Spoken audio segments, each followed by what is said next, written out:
Bienvenue dans les Aventuriers de la Pensée. La dernière fois, nous avons ouvert les boîtes noires de la science avec Bruno Latour. Aujourd'hui, notre aventure nous mène sur un terrain plus sombre, plus intime. Nous allons enquêter sur l'un des actes les plus personnels et tragiques qui soit, le suicide. Quand on pense au suicide, on pense à la psychologie, à la dépression, au désespoir d'un individu seul face à sa souffrance.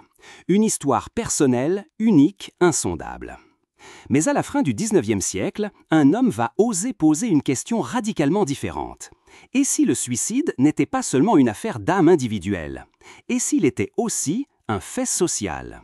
Cet homme, c'est le père fondateur de la sociologie française, notre aventurier du jour, Émile Durkheim. Et son enquête monumentale, publiée en 1897, s'intitule sobrement « Le suicide ». Imaginez Durkheim non pas comme un professeur barbu dans sa bibliothèque, mais comme un détective d'un nouveau genre. Paris, fin du XIXe siècle. Il n'a ni informateur, ni empreinte digitale. Son arme n'est pas une loupe, mais des colonnes de chiffres, des statistiques. À l'époque, c'est une approche révolutionnaire. Son point de départ est un mystère.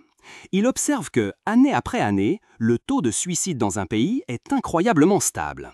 Et plus étrange encore, ce taux varie systématiquement d'un groupe à l'autre.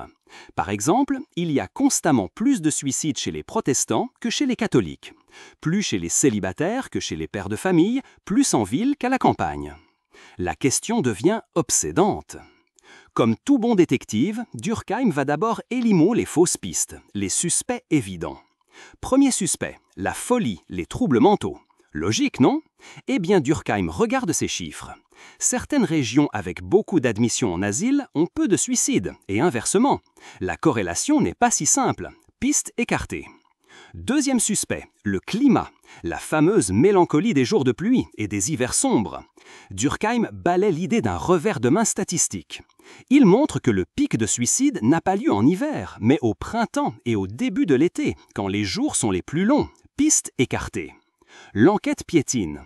On dirait que les raisons individuelles ne suffisent pas à expliquer ces régularités sociales. Et c'est là que Durkheim a son coup de génie. Il comprend qu'il ne doit pas regarder l'individu, il doit regarder le groupe, les liens qui nous unissent ou nous isolent. Il forge alors son concept le plus célèbre, le fait social.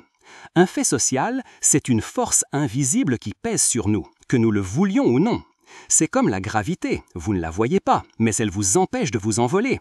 Pour Durkheim, la société produit des forces similaires, des normes, des valeurs, des courants collectifs qui guident nos comportements sans même qu'on s'en rende compte. Et le taux de suicide, c'est la mesure de ces courants sociaux. Armé de cette nouvelle théorie, le mystère s'éclaire. Pourquoi les protestants se suicident-ils plus que les catholiques? Ce n'est pas une question de dogme, c'est que le protestantisme, en favorisant le libre examen, laisse le croyant plus seul face à Dieu et à sa conscience. La communauté catholique, elle, est plus intégrée, plus encadrante. De même, un père de famille est rattaché à ses enfants, à son conjoint. Il est solidement intégré dans un réseau de devoirs et d'affection. Le célibataire, lui, est plus libre, mais aussi plus seul. L'énigme est résolue. Ce n'est pas la souffrance individuelle qui est la cause première, mais le degré d'intégration d'un individu à son groupe. À partir de là, Durkheim dresse une carte fascinante des 4 types de suicides, comme 4 continents de la tristesse sociale. Le suicide égoïste, c'est celui du manque d'intégration. L'individu est comme un fil décousu de la grande tapisserie sociale. Il ne se sent rattaché à rien ni personne. C'est le suicide de l'artiste maudit, du chercheur solitaire. Le suicide altruiste, c'est l'exact opposé. Trop d'intégration. L'individu est tellement fusionné au groupe que son moi n'existe plus. Il se sacrifie pour l'honneur du groupe.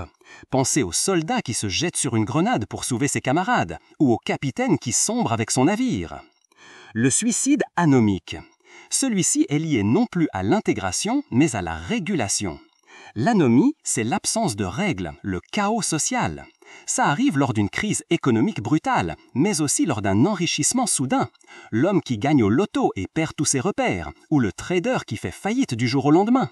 La société ne lui donne plus de limites, ses désirs deviennent infinis et donc impossibles à satisfaire. C'est le mal de l'infini. Et enfin, plus rare, le suicide fataliste. C'est l'inverse de l'anomique, un excès de régulation. une discipline écrasante qui étouffe tout espoir. C'est le suicide de l'esclave ou du prisonnier sans avenir. En refermant le suicide de Durkheim, on ne voit plus le monde de la même façon.